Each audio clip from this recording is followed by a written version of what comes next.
Boa tarde, galerinha. Então, dando continuidade, ao conteúdo que eu já iniciei com vocês sobre as glândulas e os hormônios, apenas recapitulando o que já havia sido explicado. As glândulas, como sabemos, são estruturas secretoras, liberam substâncias, seja para fora do nosso organismo, ou seja, dentro do nosso organismo, e elas estão presentes em grande quantidade em todo o nosso corpo. E podem ser aí divididas em 3 tipos principais: glândulas endócrinas, mistas e exócrinas. Pois bem, pessoal, como já até expliquei para vocês, as glândulas exócrinas, elas secretam substâncias para fora do nosso organismo. Ou seja, elas liberam aí as substâncias na superfície da nossa pele ou dentro de alguns órgãos, certo? Essas glândulas exócrinas, como é que elas fazem isso, Como é que elas secretam essas substâncias? Porque dentro dessas glândulas existe o que nós chamamos de ductos, tá bom? Como se fossem canais, certo? Por onde, por dentro desses ductos, por dentro desses canais, que essas substâncias são repassadas. É como se fosse o caminho, certo? Que essas substâncias percorrem até serem liberadas, por exemplo, na superfície da nossa pele. Por exemplo, como eu falei para vocês, as glândulas sudoríferas, que são as glândulas secretoras do suor, elas apresentam esses ductos e é através desses ductos que o suor ele fica sobre a superfície da nossa pele, ok? E aí nós temos vários exemplos de glândulas exócrinas. As glândulas sebáceas, as glândulas salivares, ok? As glândulas ceruminosas, enfim. Meus amores, e agora falando um pouquinho das glândulas endócrinas. Essas glândulas, diferente das glândulas exócrinas, elas não possuem esses ductos, elas não apresentam esses canais, Por isso que essas glândulas, elas secretam aí substâncias para dentro do nosso corpo, diretamente, na nossa corrente sanguínea. E essas substâncias que essas glândulas elas liberam dentro do nosso sangue, a gente chama de hormônios, tá bom? Então, nós temos vários tipos de hormônios, como eu já até expliquei para vocês, espalhados dentro do nosso corpo, desempenhando aí funções específicas, tá? Cada hormônio, ele vai atuar sobre um órgão, sobre uma estrutura específica e vai estar liberando aí uma mensagem específica, fazendo com que o nosso organismo trabalhe, e realize a sua função correta, ok? Meus amores, tia colocou aí essa imagem. Como vocês podem ver, essa imagem, ela mostra pra gente de uma maneira bem simples as principais glândulas endócrinas que estão espalhadas no nosso organismo.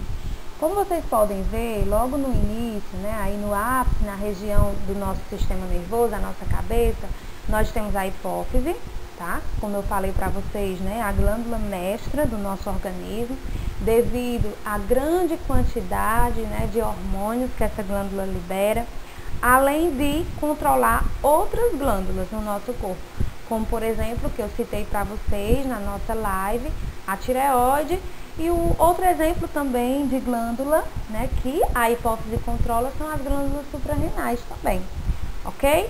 Então, aí nós temos logo no início a hipófise.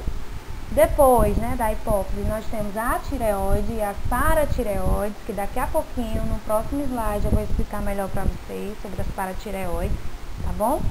Nós temos as glândulas suprarrenais, o pâncreas, Sendo que o pâncreas, ele vai ser classificado aí como uma glândula mista, porque ele tem as duas funções, ele é uma glândula exócrina e ao mesmo tempo ele é uma glândula endócrina, ok? E aí nós temos as gônadas, que são os testículos e os ovários, ok? Então aí nessa imagem ela ilustra bem direitinho as principais glândulas endócrinas que estão presentes em todo o nosso corpo. Essas glândulas aí, pessoal, a hipófise, a tireoide, as suprarrenais, os pâncreas, enfim, essas glândulas, elas estão presentes tanto em homens como em mulheres. O que é que vai diferenciar aí? No caso, o ovário, que só é um tipo de glândula que só vai existir no corpo feminino, e o testículo, que vai existir apenas no masculino. mas as demais glândulas estão presentes em todos os indivíduos, independentemente aí do seu gênero, ok? Pessoal, como eu estava falando para vocês, né, essa imagem aí que eu coloquei também, ela mostra a localização exata da hipófise. Você pode ver, né, que ela está bem próxima ao hipotálamo, a hipófise abaixo, o hipotálamo aí bem próximo da hipófise. Na imagem, nós temos também a pineal. Tio, o que é isso? O que é isso? É uma glândula? É, tá?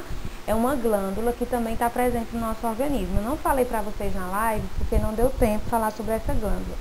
Mas agora eu vou falar um pouquinho para vocês sobre ela, tá? A glândula pineal. Essa glândula, meus amores, ela secreta um tipo de hormônio que é a melatonina, tá? Não é a melanina, né? Que é o pigmento aí responsável pela cor da nossa pele. Ela secreta o que nós chamamos de melatonina. Tio, o que é isso? É o hormônio do sono, tá? Então, essa glândula aí que está responsável aí pelos períodos de vigília, né? E pelos períodos de sono, tá bom? Essa glândula, ela funciona, né? Ela libera aí o hormônio, esse hormônio que eu falei pra vocês, a melatonina, quando a gente está no escuro, né? Por isso que os médicos, enfim, os pesquisadores, eles orientam quando a gente for dormir de luz apagada, que é justamente para que a gente possa fabricar, né? Produzir, estimular essa glândula pineal a produzir esse hormônio aí que é responsável pelo nosso sono, ok?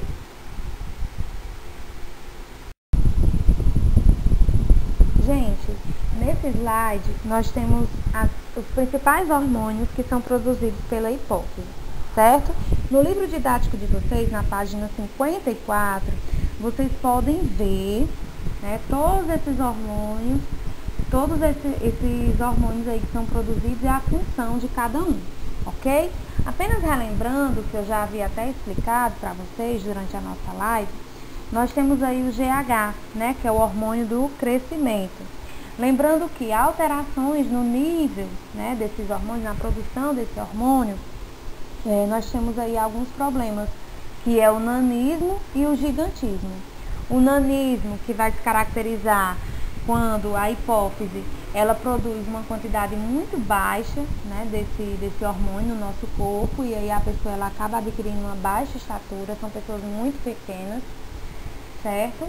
E o gigantismo, que é quando a hipófise ela produz o GH, só que de uma maneira muito elevada. Produz mais do que o necessário para a gente poder se desenvolver corretamente. E aí a pessoa ela acaba adquirindo uma estatura muito alta, muito elevada, tá bom? Nós temos o TSH, como eu falei para vocês, a hipófise, ela controla a função da nossa tireoide. Lembrando que a tireoide, ela vai produzir aí dois hormônios específicos, que é o T3, o T4 e a calcitonina, né? E a hipófise, ela vai controlar a função dessa glândula, da tireoide. Ela vai estar enviando mensagens, né? Ela vai estar enviando aí o TSH, fazendo com que a glândula tireoide, ela funcione corretamente no nosso corpo. Nós temos a prolactina, que é o hormônio responsável aí pela produção do leite materno, tá? A ocitocina, que é o hormônio que eu falei pra vocês, o hormônio do amor, né, que está aí presente muito forte nos mamíferos, certo? Durante também a amamentação, a mulher, ela libera esse hormônio, que também vai estar ajudando aí na produção do leite materno. E também nas nossas relações aí com os demais seres humanos, esse hormônio, ele está presente em grande quantidade. Geralmente, pessoas que têm problemas de ansiedade, depressão, elas têm uma baixa nesse hormônio, né? Os níveis de ocitocina nessas pessoas geralmente são mais baixos. Gente, aqui nós temos uma imagem, né, da localização da glândula tireoide e das glândulas paratireoides. Como eu disse para vocês, a glândula tireoide ela está localizada aí na região do nosso pescoço e ela a gente chama de glândula borboleta, né? Porque é justamente a anatomia, a forma dessa glândula lembra as asinhas de uma borboleta, certo? As glândulas paratireoides, elas estão também localizadas aí próximo, bem próximo à glândula tireoide, como vocês podem ver na imagem, né? Elas estão localizadas posteriormente aí, bem acopladas à glândula tireoide, ok? E aí, né, como eu disse pra vocês, a glândula tireoide, ela produz aí os hormônios, né, o T3 e o T4. Esses hormônios a gente chama, no caso do T3, de triodotironina e no caso o T4 a tiroxina, tá? Esses nomes feios aí que vocês acabaram de escutar. E a calcitonina também, tá? É um hormônio que é produzido pela glândula tireoide. E aí eu vou falar um pouquinho sobre os problemas relacionados à glândula tireoide, né? Que é o hipertireoidismo e o hipotireoidismo.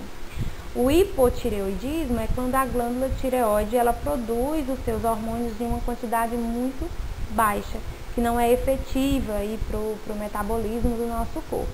E aí a pessoa ela acaba tendo um metabolismo mais lento, a pessoa fica mais fadigada, mais cansada, tem um certo aumento de peso, um ganho de peso, né? Geralmente também desenvolve o que nós chamamos de bócio, né? Que é o papo, que nada mais é do que um inchaço mesmo da glândula tireoide, certo? E o hipertireoidismo, que é justamente o processo inverso, né? A tireoide, ela produz hormônios aí numa quantidade mais do que o necessário para o nosso corpo se manter bem. E aí, a pessoa ela tem um metabolismo mais acelerado, o coração, os batimentos cardíacos dessa pessoa são mais acelerados, certo? A pessoa acaba perdendo peso, por quê? Porque esse metabolismo ele está muito rápido, ele está muito acelerado, então a pessoa acaba emagrecendo bastante, perdendo bastante peso, ok?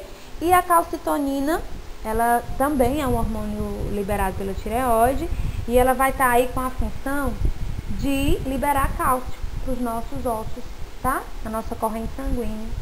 Então ela vai estar liberando aí o cálcio, tá? Na nossa corrente sanguínea. Na verdade, ela vai estar ajudando a reduzir, certo? A quantidade de cálcio na nossa corrente sanguínea, tá bom, meus amores? E aí, falando um pouquinho, né, das paratireoides, essas glândulas, as paratireoides, que estão aí bem próximas, né, junto com a glândula tireoide, ela é responsável por aumentar a quantidade de cálcio no nosso sangue, tá? Então, enquanto que a tireoide, ela diminui a quantidade de cálcio no nosso sangue, a paratireoide, ela aumenta, certo? Então, elas são glândulas que vão estar aí atuando de formas diferentes. Uma aumenta, né, com a liberação da calcitonina, e as paratireoides vão estar aumentando, né, a quantidade de cálcio presente no nosso corpo.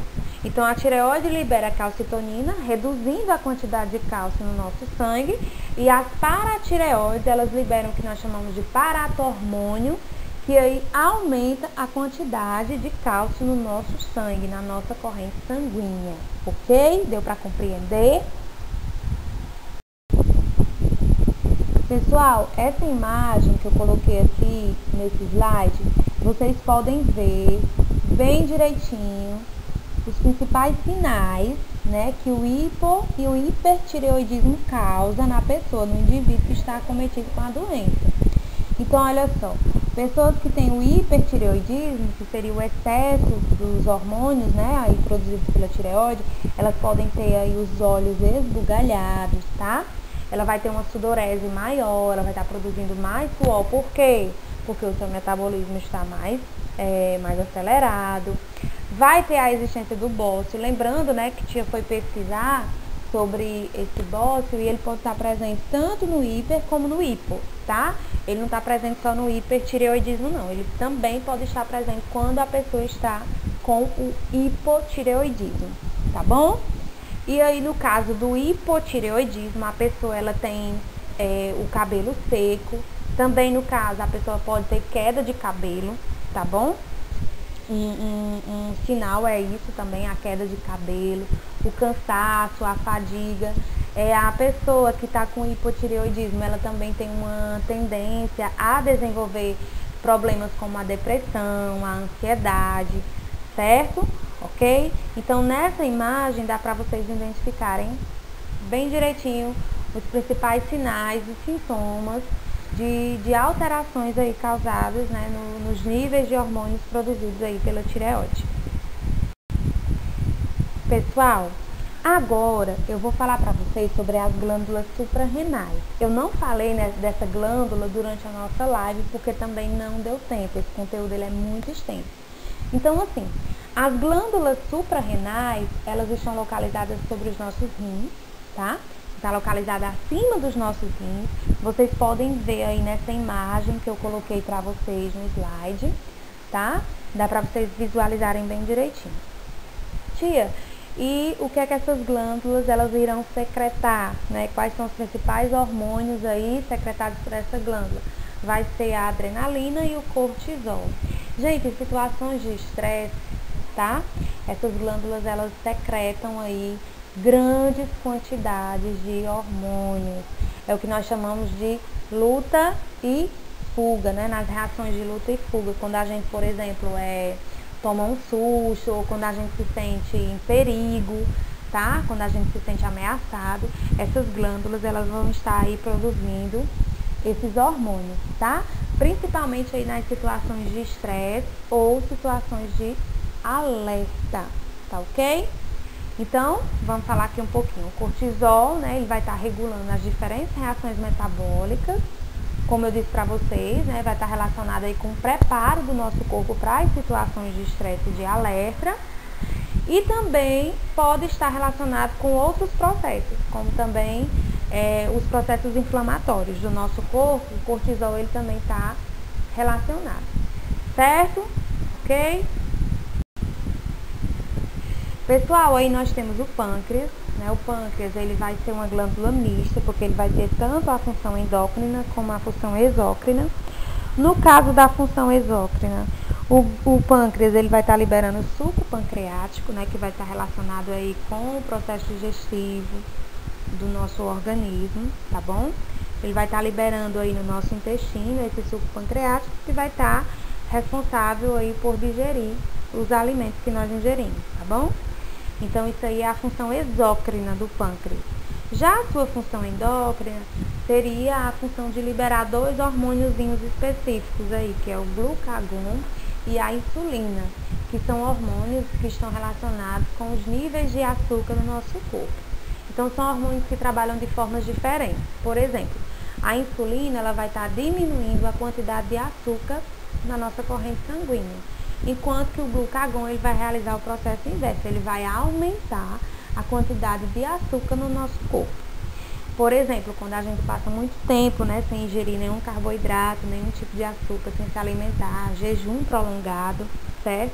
O glucagon ele vai estar sendo ativado no nosso corpo, porque o nosso corpo ele precisa desse açúcar, né, para poder produzir energia e assim realizar todas as funções celulares, ok? E a insulina ela vai estar diminuindo essa quantidade de açúcar. Lembrando que quando a gente fala de açúcar, né, eu até citei na live para vocês, a gente lembra logo do diabetes, né, da diabetes, que é uma doença que está relacionada aí com uma desregulação na produção desse hormônio aí, que seria a insulina, tá?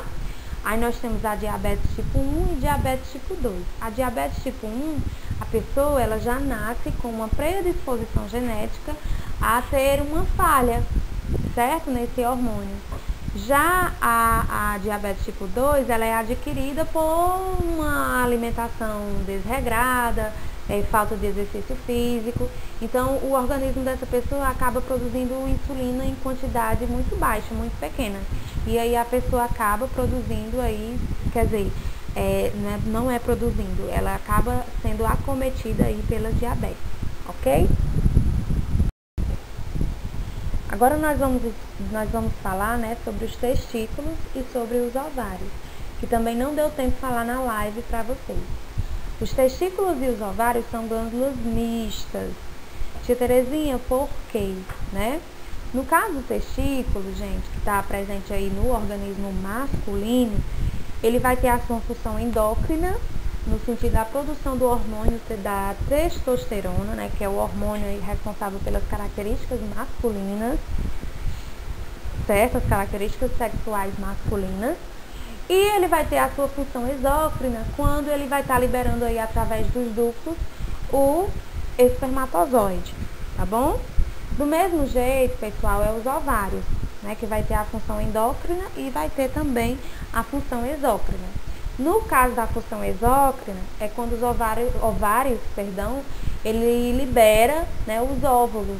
Todo mês a mulher, né, ela libera aí os seus óvulos, que se no caso esses óvulos ou ovócitos não forem fecundados, né, vai dar origem ao que nós chamamos de menstruação, que nada mais é do que a liberação de um ovócito, de um óvulo não fecundado, juntamente aí com a parede, né, do útero, o endométrio, que é descamado, originando o processo de menstruação, que a gente vai deixar aí falar mais especificamente sobre isso em uma próxima aula, quando a gente estiver vendo esse assunto. E a função endócrina dos ovários seriam a produção do estrógeno e da progesterona, né, que são os hormônios aí femininos, tá bom?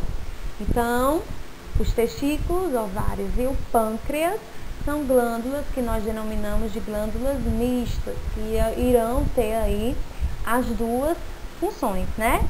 Tanto a função endócrina quanto a função exócrina, tá bom, meus amores? Então, assim, o conteúdo ele foi explicado, eu espero que vocês tenham compreendido.